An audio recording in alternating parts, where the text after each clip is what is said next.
అర్థమైందా? అర్థమైంది. సో నేను పక్కా ఇవ్వగలను, నాకు నువ్వు తప్ప ఇంకో ఆప్షన్ లేదు అని నేను అనుకున్నా కాబట్టి I'm ready to do anything to you. Okay. So ఇచ్చేసారు ఖర్చులకి. లైక్ ఇప్పుడు ఇండస్ట్రీలో ఉన్నారు మీరు. సో ముఖ్యంగా ఇండస్ట్రీ అంటేనే బయట కొంచెం నెగిటివిటీ ఎక్కువ ఉంటుంది. సో అక్కడ కమిట్మెంట్స్ బాగా నడుస్తాయి.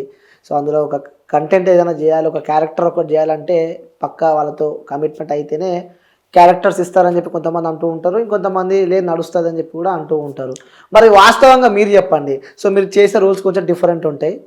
సో కమిట్మెంట్ మీరు ఇచ్చారా లేదా? కమిట్మెంట్ ఇస్తేనే క్యారెక్టర్ అని చూడలేని వాళ్ళు మాట ఒకవేళ నా ముందు ఎత్తితే చెప్పు తీసుకుని కొడతా, ఎదవ నా కొడుకైనా ఎదవ నా కూతురికైనా. ఎందుకంటే ఒక్కటే ఆప్షన్ అండి, you have a heart, you have a dare, you have a voice, speak out, మాట్లాడండి. వాడు నిన్ను అడిగాడు, నువ్వు చెయ్యాలనుకుంటావు చేస్తావు. నాకు ఆప్షన్ రాలేదు ఇప్పుడు వరకు, నన్ను ఎవరో అంత డేర్ చేసి అడగలేదు. నిజంగా చెప్పండి. ఓకే, హార్ట్ మీద చేసుకొని. ఓకే, మీరు నాకు అర్థమైంది మీ హస్బెండ్ అంటే చాలా ఇష్టం అని చెప్పి. సో మీ హస్బెండ్ పైన ఒట్టేసి చెప్పండి, ఇంతవరకు ఎవరితో కమిట్మెంట్ అడిగినా కూడా మీరు? నా హస్బెండ్ మీదే కాదు, నా కొడుకు మీదే కాదు, నా మీద, అందరి మీద కాకుండా నా మీద ఒట్టేసి చెప్తున్నాను.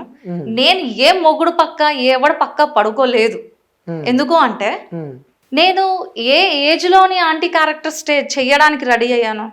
21 ఏజ్ లోనే ఆంటీ క్యారెక్టర్స్ చేయడానికి రెడీ అయిన అమ్మాయిని, అంత టీనేజ్ అమ్మాయి, ఇప్పుడు ప్రెసెంట్ ఒక టీనేజ్ అమ్మాయిని తీసుకొచ్చి ఇలాగ కొబ్బరి బండాలు అమ్ముకోమన్నాం కానీ లేకపోతే కాయగూరలు అమ్ముకున్న క్యారెక్టర్ చేయమనండి, చేస్తావా?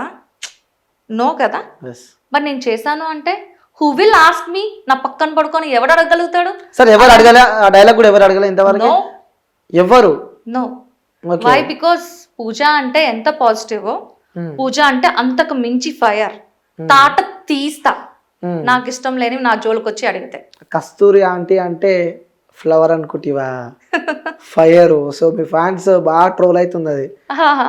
సో ఏం చెప్తావు నీ ఫ్యాన్స్ కి? చెప్పేది ఏముంది, కస్తూరి ఆంటీ ఫ్యాన్స్ వాళ్ళు, నీకు కాదు. కస్తూరి ఆంటీకి ఫ్యాన్స్. ఎగ్జాక్ట్లీ, షీస్ ఫైర్ అని చెప్తాను నేనైతే. ఓకే. సో నిన్నైతే ఎవరు అడగలేదు కమిట్మెంట్స్? నో. చెప్పేసావు, పక్కాని కూడా చెప్పేసావు. ఒకే ఒక్కటి నాకు లైక్ ఎలా వచ్చింది అంటే కమిట్మెంట్, మేడం ఒక క్యారెక్టర్ ఉందండి, మీకు పర్ డే 15K ఇస్తాము, విత్ కమిట్మెంట్ 50K ఇస్తాం, మీకు ఓకేనా అని అడిగారు. ఓకే. ఆహా ఓకే, ఇవన్నీ పక్కన పెట్టండి, ఎందుకు ఎన్ని సినిమాలు తీసారేంటి అని అడిగారు. బేసిక్గా తెలుగు ఇండస్ట్రీ అనేది ఉత్తు కమిట్మెంట్లు చేసింది తప్పండి, పక్కా తప్పండి. ఒక ఇండస్ట్రీ అనేది లేని వాడికి కూడా ఫుడ్ ఇలా తీసి నోటి వరకు పెట్టగలిగిందంటే అది ఇండస్ట్రీయేనండి. అలాంటి మంచి ఇండస్ట్రీని దరిద్రంగా ఎలా పడితే అలాగా మాట్లాడి దాన్ని వైరల్ చేసి నానా రకాలుగా యూజ్ చేస్తున్నారే తప్ప అది మనకి అన్నం పెడుతుంది తప్ప ఏ రోజు కూడా నాశనం చెయ్యలేదు. అలాంటి ఇండస్ట్రీలో చెత్తనా కొడుకులు ఉంటారు కొందరు. ఎలాంటి వాళ్ళు ఉంటారంటే, చెప్పండి, ఆపుకుంటున్నారు లోపల, చెప్పండి, కసితో ఉన్నారు, చెప్పండి. ఎలాగా అనుకుంటారు అంటే, మాది ఇండస్ట్రీ, మేమేమో ఒక సినిమా తీయబోతున్నాం అని ఆపర్చునిటీస్ ఇస్తాము మాకు ఇలా అని చెప్పి అమ్మాయిలని వాడుకుంటున్నారే తప్ప they are not real industry fellows. Okay, not real industry fellows. ఎన్ని సినిమాలు తీసావయ్యా నువ్వు? చూపించు, ఒక 2 సినిమా పేర్లు చెప్పు. యదవ. అలాంటి వాళ్ళు యదవనా కొడుకులే. ఇండస్ట్రీ అంటే తల్లి తండ్రితో సమానం అండి. మనల్ని కన్నా కూతుర్ల కన్నా బాగా చూసుకుంటారు. నువ్వు నిజంగా నీకు టాలెంట్ ఉండి యాక్ట్ చెయ్యు, పక్కా నేను తీసుకొని వెళ్ళి ఎక్కడున్నా దాన్ని ఎక్కడో పెడతారు. నేను చెప్తున్నా, నేను ఇక్కడే ఉన్నా, ఇక్కడున్నా దాన్ని ఒక పొజిషన్ లో తీసుకొచ్చి కూర్చోబెట్టారు అంటే that is Prashanth Neel sir. Okay. So ఆ Salaar movie. Exactly. Why? Because is a very such a nice person.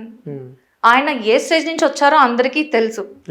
So ఆయన ఒక మాట ఏమని అన్నారు అంటే, ఎవరైతే అతి కష్టపడుతూ జీవితంలో అలా అలా ఇచ్చేసుకుంటూ వస్తున్నారో అలాంటి వాళ్ళకి నా సినిమాలో నేను ఇంత చిన్న స్పేస్ అయితే ఇవ్వగలను. ఇచ్చిన తర్వాత వాళ్ళు ఇంకా అదే వాళ్ళకి ఒక ఫస్ట్ స్టేజ్, ఫస్ట్ స్టెప్. ఆ స్టెప్ నుంచి ఇంక మీరు చూసుకోవాలి. కరెక్టే కదా. నిజంగా ఆయన ఇలాంటివి చాలా మందిని తీసుకొచ్చి కూర్చోబెట్టారు. అందులో ఇలా మీ ముందు కూర్చున్నది నేను ఒకదాన్ని. ఓకే, చాలా సంతోషంగా ఉందంటారు. చాలా అంటే చాలా. ఓకే. క్యారెక్టర్ కోసం అని నేను అనట్లేదు. ఒక పొజిషన్ కి వచ్చాము అంటే Yes. నాకు నా కన్న తల్లి కన్నా ఎక్కువగా చూసుకుంది టాలీవుడ్ ఇండస్ట్రీ. అమ్మ పెట్టినట్లు నాకు ముద్ద పెట్టింది. నేను ఏ రోజు మా ఆయనకి ఇది కావాలి అది కావాలని అడగలే. నాకు వచ్చిన డబ్బుతో నేను తినగలిగాను అంటే నాకు ఫుడ్ పెట్టింది కదా. ఎస్, టాలీవుడ్ ని ఎవరు కూడా తక్కువ అంచనా వేయద్దు. ఒకవేళ ఎవరైనా అలా చేస్తే తాట తీస్తా. ఓకే, సో మీకు చాలా మంది యూత్ ఫాలోయింగ్ బాగుంది బయట, ఎందుకంటే చూస్తూ ఉంటాం కదా, నలుగురు అబ్బాయిలు కలిస్తే మీ వీడియోలే ఉంటాయి కదా. Oh my God. యా, నలుగురు అబ్బాయిలు కలిస్తే మీ వీడియోలు బాగా చూస్తుంటారు. Okay. టైగర్ నాగేశ్వరరావు అల్లో మూవీలో కానీ లైక్ ఈ సలార్లో ఆ డైలాగ్ అయితే చాలా బీభత్సంగా వైరల్ అయింది. సో కస్తూరి ఆంటీని కానీ, సో నలుగురు కలిస్తే మీ వీడియోసే చూస్తూ ఉంటారు. సో వాళ్ళకి ఒకటి ఓపెన్ అడగాల, అరే దీన్ని ఎలాగైనా అనుభవించాలని చెప్పి కూడా వాళ్ళు అనుకుంటారు. ఓకే, సో అలాంటి వాళ్ళకి మీరు ఏం చెప్తాం అనుకుంటున్నారు? అనుభవించండి అయ్యా. అనుభవించద్దు నేను అన్ను, అనుభవించండి. అంటే ఎలా అనుభవించాలి? హా, నన్ను వచ్చి టచ్ చేసే అంత సత్తా ఏ నా కొడుకైనా ఉందా? లేదు కదా. అలాగని వాడు కళల ప్రపంచాన్ని నేనేం పీకలేను కదా. చూస్తూ కళల ప్రపంచంలో మీరు ఏం చేసుకుంటే నాకేంటి? అంటే ఏం చేసుకుంటారు అంటే అర్థం కాలేదు. I don't know. నేను ఇప్పుడు వాడు వచ్చి నన్ను హక్ చేసుకుంటాడా, లేకపోతే వాడు వచ్చి దీంతో ఇలా అలా అంటాడా, అది వాడిష్టం. వాడొక కళల ప్రపంచాన్ని టచ్ చేసేంత రైట్స్ నాకు లేవు కదా. But what can I do? So అతను ఏమన్నా చేసుకొని చూస్తూ, నాకు అది అనవసరం కదా. ఓకే, లైట్ నువ్వు ఇలా చేసుకొని నేను ఆప్షన్ అయితే ఇవ్వట్లేదు, కానీ దట్ ఈస్ నాట్ నెసెసరీ. నాకు అది అనవసరం. ఇది పక్కన పెడితే, ఓకే, సో చావు దగ్గర దాకా వెళ్ళి, సో అంటే ఇక ఆల్మోస్ట్ అయిపోయింది అన్న సిచ్యువేషన్లా రియల్గా మీ వీడియో చూస్తే చాలా బాగా చేసింది నాకు. ఆ యాక్సిడెంట్, అబ్బో మరి బీభత్సమైన యాక్సిడెంట్, కోమలోకి వెళ్ళారు, సో గతాన్ని మర్చిపోయారు. సో అనుకున్నారా మళ్ళీ మీ లైఫ్లో తిరిగి ఇలా ఇండస్ట్రీకి వస్తుంది? అందుకే స్టార్టింగ్ నా ఇంటర్వ్యూ చెప్పిన, ద రౌడీ ఈజ్ బ్యాక్ అని, ద డెవిల్ ఈజ్ బ్యాక్ అని చెప్పి. సో మాట్లాడుతున్న కళ్ళ నుంచి నీళ్ళు వస్తున్నాయి. ఏమనిపిస్తుంది అసలు, ఎలా జరిగింది యాక్సిడెంట్? అది నేను అసలు ఎక్స్పెక్ట్ చేయలేదు. ఇలాంటిది లైఫ్లో నేను చూస్తాను, ఫేస్ చేస్తానని నేను ఎప్పుడు అనుకోలేదు. కానీ మీరందరూ దేవుడిని కాలిని పట్టుకొని ముట్టుకొని వచ్చుంటారేమో, నేను యముడిని కూడా పట్టుకొని వచ్చేసా. సో నా జీవితంలో ఎక్క మీదట దేవుడిని టచ్ చేసాను ఆల్రెడీ, యముడిని టచ్ చేసేసాను, ఇంకెవరు నన్ను టచ్ చేయలేరు. కానీ నిజం చెప్తున్నా, అలా యాక్సిడెంట్ అయిన తర్వాత నేను మళ్ళీ తిరిగి మీ ముందు కూర్చుని ఇలా మాట్లాడుతున్నాను అంటే ఒక్కటే నన్ను లేపి కూర్చోబెట్టిందండి. ఏంటో తెలుసా? రెడీ, టేక్ యాక్షన్ అన్న ఒక వర్డ్. నా పేరెంట్స్ కి నాకు యాక్టింగ్ అంటే అంత పిచ్చి అని వాళ్ళకి తెలిసింది. తెలిసిన వెంటనే నేను ఒక 6 days అనుకుంటా కొమ్మలో ఉన్నా.